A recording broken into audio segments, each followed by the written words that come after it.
ದ್ವೇಷದ ಮರ್ಡರ್ ಕರಾವಳಿ ಭಾಗದಲ್ಲಿ ಮಾತ್ರ ನಿಲ್ಲೋ ಲಕ್ಷಣನೇ ಇಲ್ಲ.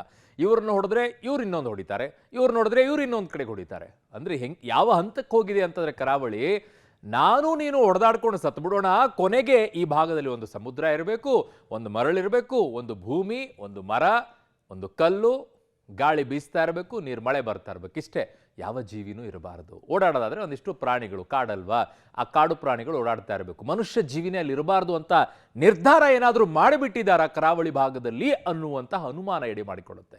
ಯಾಕಂದ್ರೆ ಹಿಂಗೆ ಇವ್ರನ್ನ ಹೊಡೆದಾಡ್ಕೊಳ್ತಾ ಹೋದ್ರೆ ಎಲ್ರಿಗೂ ತಲುಪುತ್ತೆ.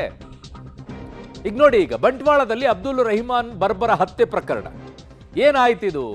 ಆರೋಪಿಗಳ ಪತ್ತೆಗೆ ಈಗ 5 ತಂಡವನ್ನ ದಕ್ಷಿಣ ಕನ್ನಡ SP ಅವರು ರಚನೆ ಮಾಡಿದ್ದಾರೆ. ಡಿವೈಎಸ್ಪಿ ವಿಜಯ್ ಪ್ರಕಾಶ್ ನೇತೃತ್ವದಲ್ಲಿ 5 ತಂಡಗಳು ರಚನೆ ಆಗಿದೆ. ಪತ್ತೆ ಹಚ್ಚಬಹುದು, ಎಲ್ಲ ಆಗುತ್ತೆ. ಆಮೇಲೆ ಇವರು ಆ ಕಡೆನೂ ಹೊಡಿತಾರೆ. ಮತ್ತೆ ಮಂಗಳೂರು ನಗರ CCB ಬಂಟ್ವಾಳ ಗ್ರಾಮೀಣ ಠಾಣೆ ಸಿಬ್ಬಂದಿ ಅದಕ್ಕೆ ಸೇರ್ಕೊಂಡಿದ್ದಾರೆ. 15 ಮಂದಿಯ ವಿರುದ್ಧ ಈಗ ಬಂಟ್ವಾಳ ಗ್ರಾಮಾಂತರ ಠಾಣೆಯಲ್ಲಿ ಕೇಸ್ ಕೂಡ ದಾಖಲಾಗಿದೆ. ಈ ಬರ್ಬರ ಹತ್ಯೆ ಯಾಕಾಯ್ತು? ಪ್ರತೀಕಾರ ಅಷ್ಟೇ. ಈಗ ಇವರು ಪ್ರತೀಕಾರ, ಆ ಕಡೆಯಿಂದ ಆ ಕಡೆ ಹೊಡೆದ ತಕ್ಷಣ ಮತ್ತೆ ಆ ಕಡೆಯಿಂದ ಪ್ರತೀಕಾರ. ಮುಸ್ಲಿಮರು ಹಿಂದೂಗಳನ್ನ ಹೊಡೆಯೋದು, ಹಿಂದೂ ಮುಸ್ಲಿಮರನ್ನ ಹೊಡೆಯೋದು. ನಿಜವಾಗಿಯೂ ಕೂಡ ಈ ಪ್ರಕರಣದಲ್ಲಿ ಅದೇ ಸೇಡಿಗೋಸ್ಕರ ಹತ್ಯೆ ಆಗಿದೆಯಾ ಅಥವಾ ಬೇರೆ ಏನೇನಾದರೂ ಕಾರಣ ಆಗಿದೆಯಾ? ಕಾರಣ ಹಿಂದೆ ಇದೇ ರೀತಿಯಾಗಿ ಮಂಗಳೂರಿನಲ್ಲಿ ಒಬ್ಬ ಹಿಂದೂ ಕೊಲೆ ಆದಂಥ ಸಂದರ್ಭದಲ್ಲಿ NIA ಕೊಟ್ಟರು. ಕೊನೆಗೆ ಆ ಪ್ರಕರಣ ಹೇಗಾಯಿತು ಅಂತಂದರೆ ಅದು ದ್ವೇಷದ್ದಲ್ಲ ಅನ್ನೋ ಮಟ್ಟಕ್ಕೆ ಹೋದರು.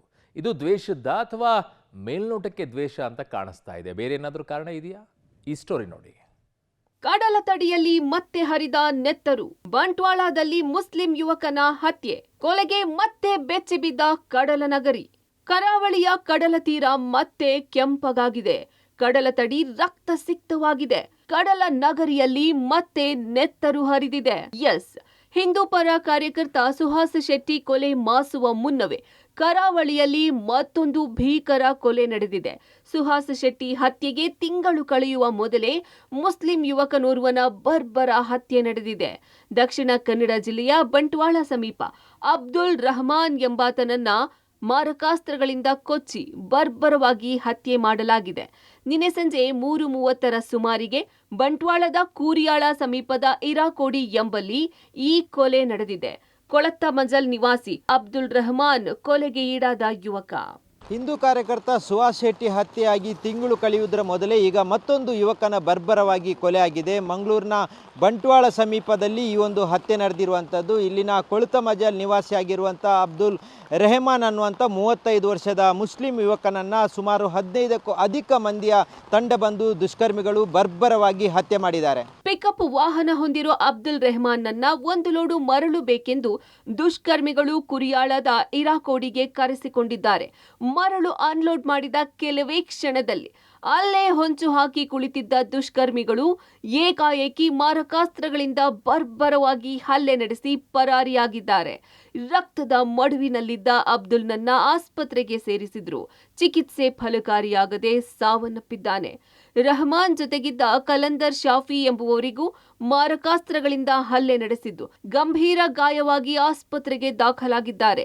ಬಂಟ್ವಾಳ ಗ್ರಾಮಾಂತರ ಪೊಲೀಸ್ ಠಾಣೆಯಲ್ಲಿ ಪ್ರಕರಣ ದಾಖಲಾಗಿದ್ದು ಬಂಟ್ವಾಳ ಡಿವೈಎಸ್ಪಿ ನೇತೃತ್ವದಲ್ಲಿ ತನಿಖೆ ಶುರುವಾಗಿದೆ. ಬಂಟ್ವಾಳದ ಕೊಳ್ತ ಮಜಲುವರೆಗೆ ಶವಯಾತ್ರೆ. ಕೊಲೆ ಖಂಡಿಸಿ ಕೆಲ ಅಂಗಡಿ ಮುಂಗಟ್ಟು ಬಂದ್. ಮರಣೋತ್ತರ ಪರೀಕ್ಷೆ ಬಳಿಕ ಕುತ್ತಾರ್ ಮದನಿ ಮಸೀದಿಯಲ್ಲಿ ಮೃತದೇಹಕ್ಕೆ ಪೂಜೆ ನೆರವೇರಿಸಿ ಬಂಟ್ವಾಳದ ಕೊಳ್ತ ಮಜಲುಗೆ ಅಂತಿಮ ಯಾತ್ರೆ ಸಾಕ್ತು. ಖಾಕಿ ಸರ್ಪಗಾವಲಿನಲ್ಲಿ ಮೃತದೇಹ ಹೊತ್ತ ಆಂಬ್ಯುಲೆನ್ಸ್ ಸಾಕ್ತು. 100 ವಾಹನಗಳ ಜೊತೆ ಮೆರವಣಿಗೆ ಸಾಗಿದ್ದು ಮಳೆಯನ್ನು ಲೆಕ್ಕಿಸದೆ ಮೆರವಣಿಗೆಯಲ್ಲಿ 100 ಜನ ಭಾಗವಹಿಸಿದ್ರು.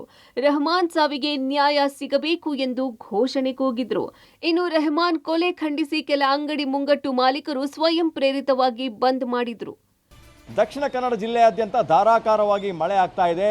ಈ ನಡುವೆ ಮಂಗಳೂರಿನಿಂದ ಬಂಟ್ವಾಳ ತಾಲೂಕಿಗೆ ರಹೀಂ ಮೃತದೇಹವನ್ನು ರವಾನೆ ಮಾಡಲಾಗ್ತಾ ಇದೆ. ಪ್ರಮುಖವಾಗಿ ಪ್ರಮುಖ ಜಂಕ್ಷನ್ನಲ್ಲಿ ಒಂದು ಮಟ್ಟದ ಟ್ರಾಫಿಕ್ ಜಾಮ್ ಆಗಿರುವಂಥದ್ದು. ಕಾರಣ ಏನು ಅಂತಂದರೆ ವಿಪರೀತವಾದ ಮಳೆ ಜಿಲ್ಲೆ ಮತ್ತು ಮಂಗಳೂರು ನಗರದಲ್ಲಿ ಸುರಿತಾ ಇರೋದ್ರಿಂದ ಪೊಲೀಸರಿಗೆ ಮೃತದೇಹವನ್ನು ಪ್ರಮುಖ ಜಂಕ್ಷನ್ನಿಂದ ಮತ್ತೊಂದು ಜಂಕ್ಷನ್ಗೆ ರವಾನೆ ಮಾಡೋದು ದೊಡ್ಡ ಸವಾಲಾಗಿದೆ. ನಾವು ನೋಡ್ಬೋದು, ಇದು ಪರಂಗಿಪೇಟೆ ಜಂಕ್ಷನ್.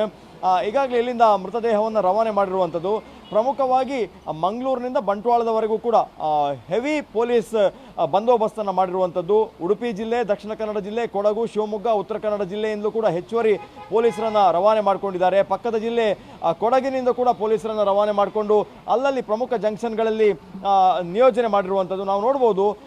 ಪ್ರಮುಖ ಜಂಕ್ಷನ್ನಲ್ಲಿ ಒಂದು ಟ್ರಾಫಿಕ್ ಜಾಮ್ ಆದರೆ ಅದರ ಜೊತೆಗೆ ರಸ್ತೆಯ ಉದ್ದಕ್ಕೂ, ರಾಜ್ಯ ಹೆದ್ದಾರಿಯ ಉದ್ದಕ್ಕೂ, ರಾಷ್ಟ್ರೀಯ ಹೆದ್ದಾರಿಯ ಉದ್ದಕ್ಕೂ ಅಂಗಡಿ ಮುಂಗಟ್ಟುಗಳು ಸಂಪೂರ್ಣವಾಗಿ ಬಂದ್ ಆಗಿರುವಂಥದ್ದು ನಾವು ನೋಡ್ಬೋದು.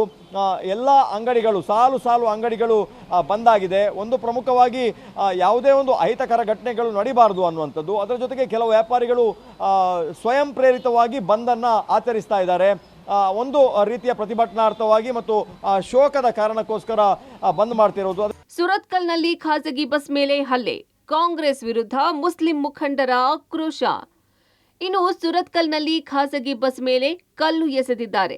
ಯಾರೋ ದುಷ್ಕರ್ಮಿಗಳು ಖಾಸಗಿ ಬಸ್ಗೆ ಕಲ್ಲೆಸೆದಿದ್ದು ಗಾಜು ಡ್ಯಾಮೇಜ್ ಆಗಿದೆ. ಇತ್ತ ಕಾಂಗ್ರೆಸ್ ನಾಯಕರ ವಿರುದ್ಧ ಮುಸ್ಲಿಂ ಮುಖಂಡರು ಆಕ್ರೋಶ ವ್ಯಕ್ತಪಡಿಸಿದ್ದಾರೆ. ಸಾಮೂಹಿಕ ರಾಜೀನಾಮೆ ಕೊಡುವಂತೆ ಆಗ್ರಹಿಸಿದ್ದು ಸಿಎಂ ಡಿಸಿಎಂ ಜಿಲ್ಲೆಗೆ ಆಗಮಿಸಬೇಕು ಎಂದು ಒತ್ತಾಯಿಸಿದ್ದಾರೆ. 15 ಜನರ ವಿರುದ್ಧ ಎಫ್ಐಆರ್ ದಾಖಲು. ದೀಪಕ್, ಸುಮಿತ್ ಸೇರಿ 15 ಜನರ ವಿರುದ್ಧ ಕೇಸ್. ನಿಸಾರ್ ಎಂಬುವವರು ಕೊಟ್ಟ ದೂರಿನಡಿ ಪ್ರಕರಣ. ಅಬ್ದುಲ್ ರೆಹಮಾನ್ ಬರ್ಬರ ಹತ್ಯೆ ಸಂಬಂಧ 15 ಮಂದಿಯ ವಿರುದ್ಧ ಬಂಟ್ವಾಳ ಗ್ರಾಮಾಂತರ ಠಾಣೆಯಲ್ಲಿ ಪ್ರಕರಣ ದಾಖಲಾಗಿದೆ. ಹಲ್ಲೆಗೈದವರ ಪೈಕಿ 2 ಪರಿಚಯಸ್ಥರು ಎಂದು ಹಲ್ಲೆಗೆ ಒಳಗಾಗಿ ಆಂಬ್ಯುಲೆನ್ಸ್ನಲ್ಲಿ ಆಸ್ಪತ್ರೆಗೆ ಸಾಗಿಸುತ್ತಿದ್ದ ವೇಳೆ ಗಾಯಾಳು ಕಲಂದರ್ ಶಾಫಿ ಮಾಹಿತಿ ನೀಡಿದ್ದಾರೆ. ಕಲಂದರ್ ಶಾಫಿ ಮಾಹಿತಿ ಅನ್ವಯ ನಿಸ್ಸಾರ್ ಬಂಟ್ವಾಳ ಗ್ರಾಮೀಣ ಪೊಲೀಸ್ ಠಾಣೆಗೆ ದೂರು ನೀಡಿದ್ದಾರೆ. ದೂರಿನ ಅನ್ವಯ ರೆಹಮಾನ್ ಪರಿಚಯಸ್ಥರೇ ಆಗಿರೋ ದೀಪಕ್, ಸುಮಿತ್ ಸೇರಿ 15 ಜನರ ವಿರುದ್ಧ ಬಿಎನ್ಎಸ್ 103, 109, 118 ಸಬ್ ಕ್ಲಾಸ್ 1, 118 ಸಬ್ ಕ್ಲಾಸ್ 2, 190, 191 ಸಬ್ ಕ್ಲಾಸ್ 1, 191 ಸಬ್ ಕ್ಲಾಸ್ 2, 191 ಸಬ್ ಕ್ಲಾಸ್ 3 ಅಡಿ ಪ್ರಕರಣ ದಾಖಲಾಗಿದೆ. ಇನ್ನು ಎಫ್ಐಆರ್ನಲ್ಲಿ ಏನಿದೆ ಅಂತ ನೋಡೋದಾದ್ರೆ, ಪರಿಚಯಸ್ಥರಿಂದಲೇ ಕೊಲೆ. ಅಬ್ದುಲ್ ಕಲಂದರ್ ಪಿಕಪ್ ವಾಹನದಲ್ಲಿ ಮರಳು ತುಂಬುತ್ತಿದ್ರು.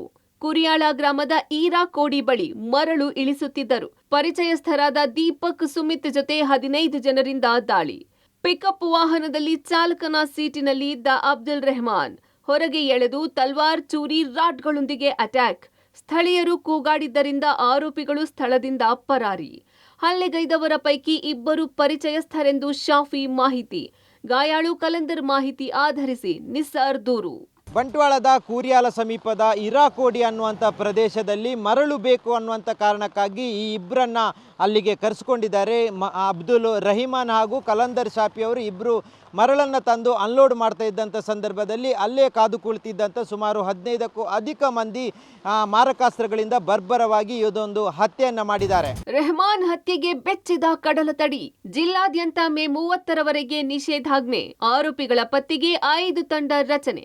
ಅಬ್ದುಲ್ ರೆಹಮಾನ್ ಹತ್ಯೆ ಹಿನ್ನೆಲೆಯಲ್ಲಿ ಪೊಲೀಸ್ ಇಲಾಖೆ ಅಲರ್ಟ್ ಆಗಿದೆ. ಜಿಲ್ಲಾದ್ಯಂತ ಮೇ 30ರವರೆಗೆ ನಿಷೇಧಾಜ್ಞೆ ಜಾರಿಗೊಳಿಸಲಾಗಿದೆ.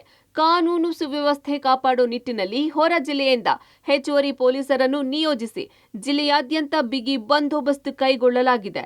ಆರೋಪಿಗಳ ಬಂಧನಕ್ಕಾಗಿ ಡಿವೈಎಸ್ಪಿ ನೇತೃತ್ವದಲ್ಲಿ 5 ಪೊಲೀಸ್ ತಂಡಗಳು ರಚಿಸಲಾಗಿದೆ ಎಂದು ತಿಳಿದು ಬಂದಿದೆ. ಒಂದೇ ತಿಂಗಳಲ್ಲಿ ಕರಾವಳಿಯಲ್ಲಿ 3 ಕೊಲೆ. ಸುಹಾಸ್ ಹತ್ಯೆ ಬೆನ್ನಲ್ಲೇ ರೆಹಮಾನ್ ಮರ್ಡರ್.